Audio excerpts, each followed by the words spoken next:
Weapons. Yes, folks, that's right. We are returning to a modern horror filmmaker in his second theatrical film.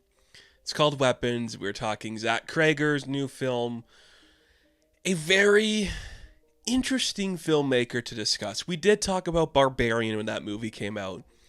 I wasn't as into Barbarian as other people. There's some stuff in that movie I think works really well. And I think when it gets to like the third act of his movies, it sometimes loses me.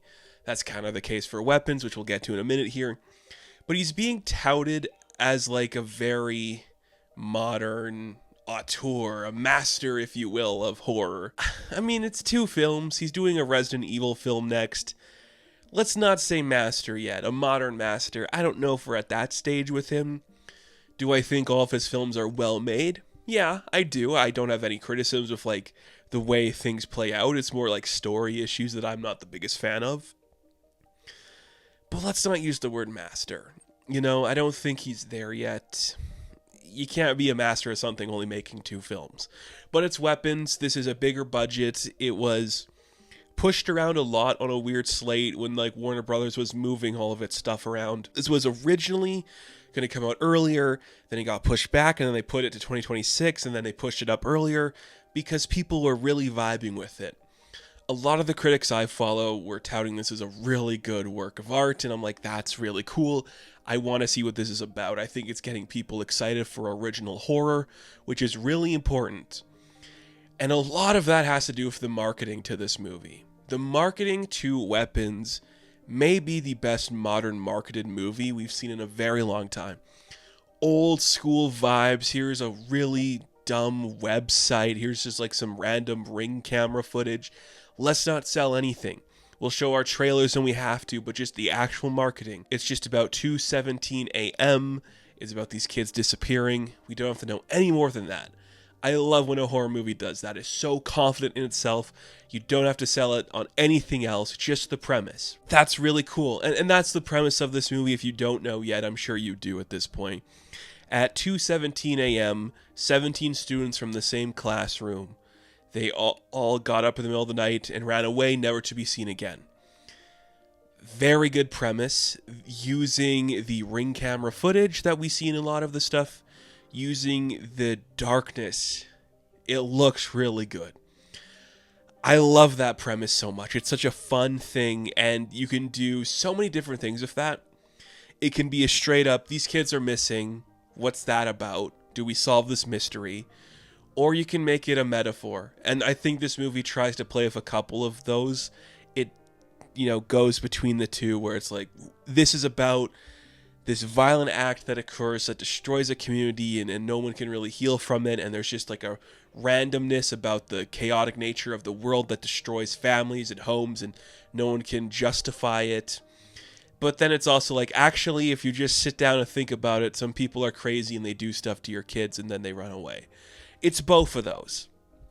Personally, I like the first one a little bit more than that. This movie is really good at building its atmosphere. This town is broken, this community is shaken, everyone's looking at the teacher and the one kid who didn't disappear when this happened. It handles it in a very realistic way. That stuff, which I think is great. The cops are doing what they can within reason. No new information's coming out, so no one wants to do anything. Some concerned citizens are taking it upon themselves to figure it out. No one is leaving the teacher alone. Like, everything feels very honest. It feels like a very accurate depiction of a school system, of a town's police system, of how a world operates, which I think really lends itself to this movie. All the characters, for the most part, feel very real. They feel like honest people that you could meet. I really like that we do have some movie stars in here, but it's not people where you're like, oh man, their beauty and extravagance is going to overshadow the piece we're making here. Just hard-working actors who are very popular and prominent and make this feel real. Some of them more than others. Part of that's the dialogue. I think some people really know how to play with this type of dialogue. And then, look, we'll get into it a little bit. There's an introduction to a character that I think is going to be the defining moment for some people. It is where I kind of like switched off and went, okay, now I see what you're doing.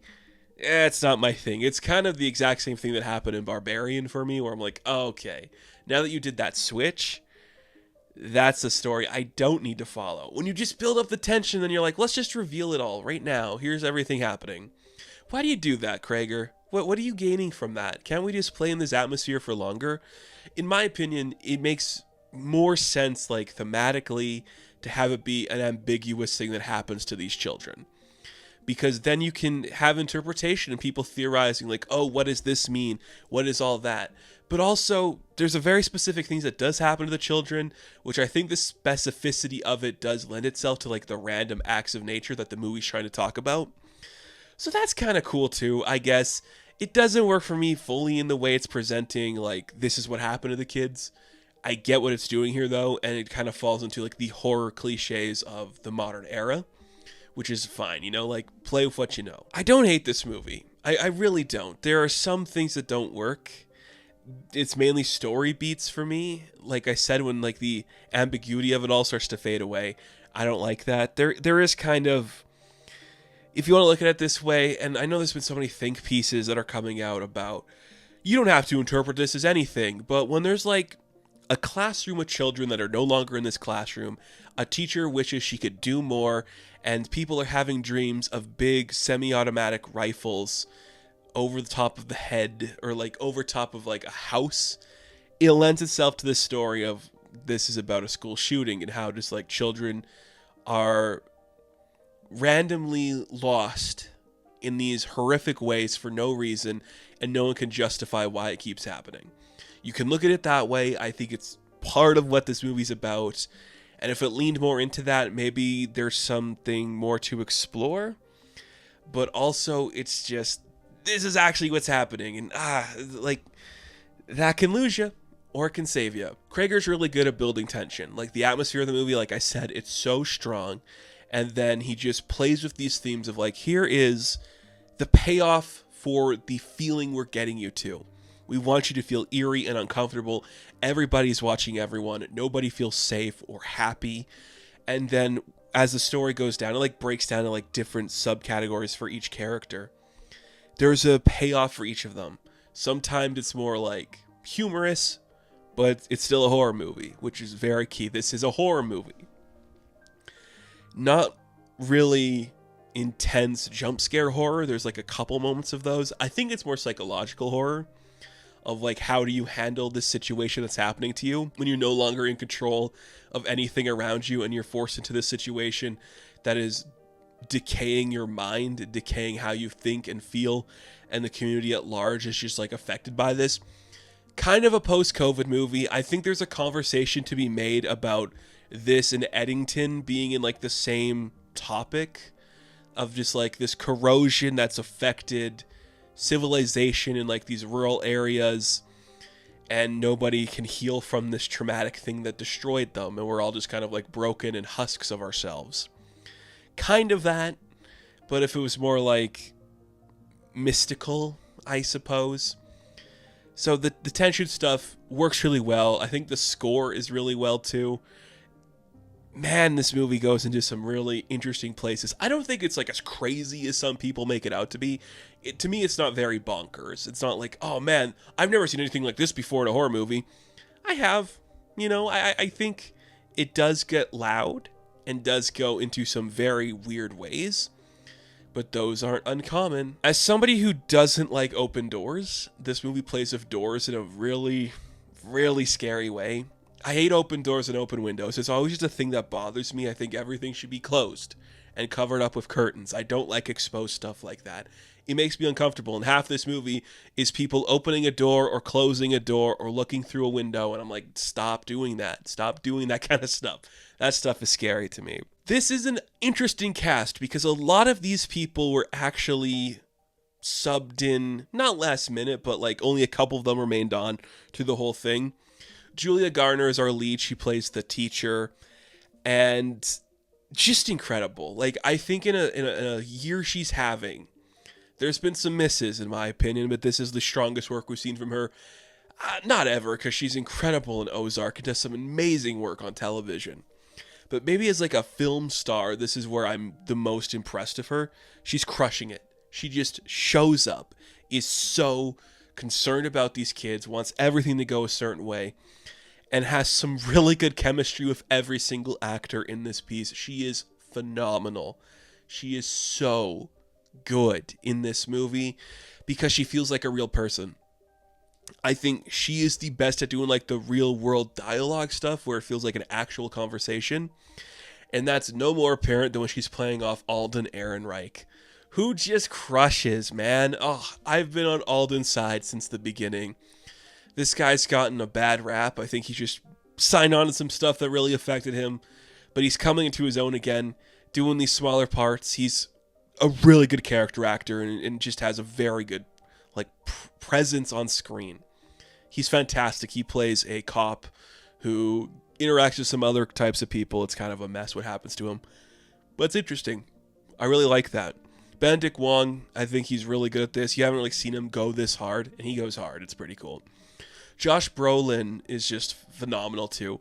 An underrated actor. You know, we always underutilize Josh Brolin, but sometimes someone can just show him, this is what you should do. Be a gruff dad who's mad at the world.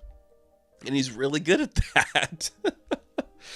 And I think where a lot of the conversation is coming from for this movie is Amy Madigan, who, it's a very stylized performance. And it's going to work for you or it's not. I know what it's going for. And in that case, I'm like, yep, you do that. It's part of the film that doesn't necessarily vibe for me. But I think it's pretty interesting. It's a bold choice. It kind of pays off. So that's something. Who plays the kid? That kid's really good. I think he's working on a couple other things now, but like the kid, like the one kid who's like still around from the classroom, Christopher something, I think is his name. He's so interesting. Very talented kid. It's been a really good year for kids in horror movies. Like the kid in 28 Years Later and now this kid here in Weapons. Like, it's really incredible. This is the type of thing we don't see a lot of anymore, which is like a bigger budgeted horror movie that's based on an original story that is captivating and about the characters and is balancing so many different ideas and themes. Well, not perfectly. Is just using its themes in a way that we rarely see. It is about the randomness of the universe and how we can't control the things around us and how we desperately want to. And using that through the act of like kids being missing from a school. It's smart. It's clever. It's more interesting than doing a Resident Evil movie. I think this is better than Barbarian. That movie doesn't hold up for me as well as some other movies do. But we'll see how this one handles on a rewatch. I think we're looking at a classic in the making. And maybe a couple more films into his career, I will be satisfied to say that Zach Cregger is a master. It's a pretty good movie. It's pretty fun. I would say see it on a big screen. I saw this in IMAX. Gorgeous. Just gorgeous. And ends on a really satisfying note. So, Weapons. I am going to give a 7 out of 10. Now, thank you all for watching this review. Be sure to like and subscribe to the channel. And of course, I will catch you in the next one. Have fun. Stay safe. Good luck.